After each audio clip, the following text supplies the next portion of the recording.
Hey guys, it's Doug here. Thank you for joining me again on Only Indie Reviews or OYR. I am going to talk about a few albums that have just come out. Now remember guys, if you've heard of it, it's not indie enough for this channel. So it's been a pretty good week for indie music, I would say. I'm going to be looking at a few records that came out. I only bought a couple of them. I'll tell you about the good ones and the bad ones. Okay, the first one I would say is definitely a good one. I've been jamming pretty much, and it's called Mutilated Garbage Ball by Skinned Platypus. Skinned Platypus has released 3 or 4 records already. You know, 3. Yeah. The first album, of course, Chomping Foreheads, very good album, I actually thought. Second album was also very good. It was called Laminated Brain Cells. Fascinating. I always say that Skinned Platypus is my favorite Japanese banjo metal outfit out there. They're really good. Like, they mostly sing about peeling grapes, which is actually really interesting if you really look into the reasons that every single song in the discography is about peeling grapes. It's because grapes can represent skinning someone's eyeballs alive, and that's kind of what they sing about a lot. So, really, actually, very woke album. Actually, so just... You know, you think, you listen to lyrics like, I skin you alive and you die! Whew. And you're like, wow, man, see, like, they were definitely thinking when they wrote this project. It was so good. The next record I'm going to be talking about is legendary indie band Foaming at the Snout and their new album, Slice of Neck. Love it. I, of course, never ever would not like a Foaming at the Snout record. They've always been very, very top of their game, you know? Very quality. They're not listening to any of the indie labels, you know? All them indie labels in their mom's basements where they're like, okay, Foaming at the Snout, this is what you have to do. You have to create... What, Mom? What? Seriously. Funny. Okay. Okay, so but this record is actually quite a bit different from the last two. Like, you listen to the last two, they mostly revolve around themes such as changing the oil in a lawnmower. That's what the entire first record is about. Second one is about the lead singer Harry knocking his grandma's lamp off of the nightstand when he was a child. The whole album, the first one, you know, it starts and it's like, I'm playing around with a bat and I take a crack at my grandma's lamp and it goes boom, boom, boom, boom, boom, yeah, boom. So I just can't stop jamming to it. It's just so good. Yeah. And then ends where his grandma finds out, and then, well, he is made into sheepskin clothing.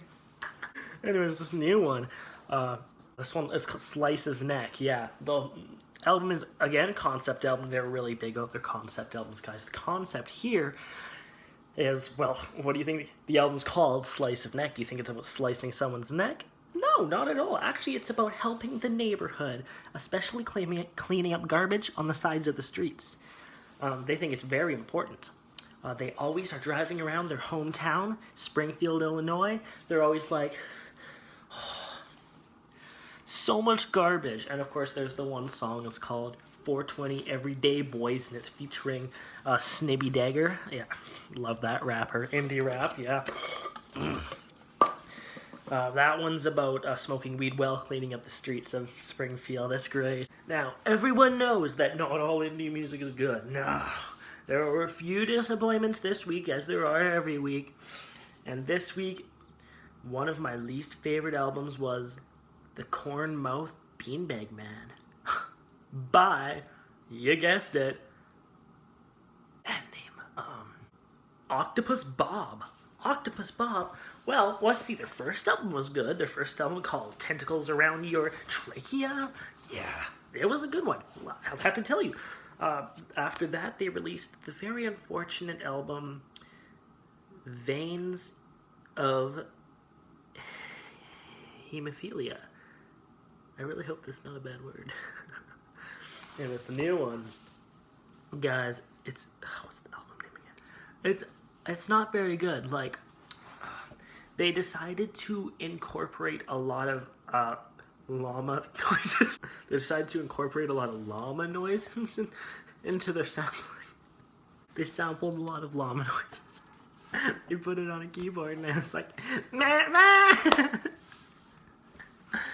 But it's not just the llama noises, guys. That's not the only thing that ruined the record. I mean, someone actually good, like me, could actually take a llama noise and make it actually sound good, but they didn't. Also, just the song structure. I don't know. Is it just me or is every single song the same? Llama noise, shouting about how his mom's a biatch, eating a taco. That's the whole song. It's every song. It's like that. No originality. Bunny Fufu Cocaine Men also had a new album. It's just called... You have to pronounce it like that.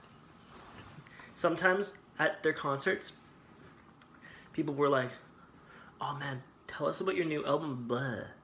Because that's how it's spelled. And they were like, I looked at them and they're like, you're a fake, stupid head for thinking that's how it's pronounced. I don't know what you're talking about unless you pronounce it. Yeah, so it was not as good as their last album.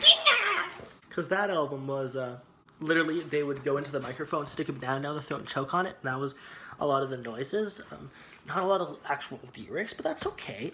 Interpretive music is always great. I always like to be like, what were they feeling during this record? And I would assume it was pain because, you know, if you've ever shoved a banana down your throat, or for some people, maybe it's not pain.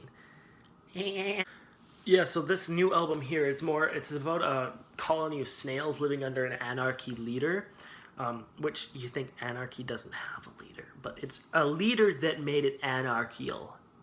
Anarchical. Anarchical? Anarchical?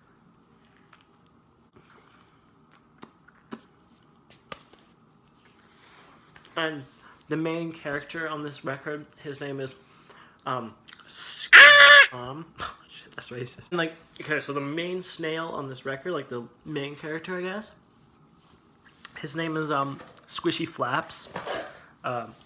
And then his wife, Moist Crevice, is also one of the main characters.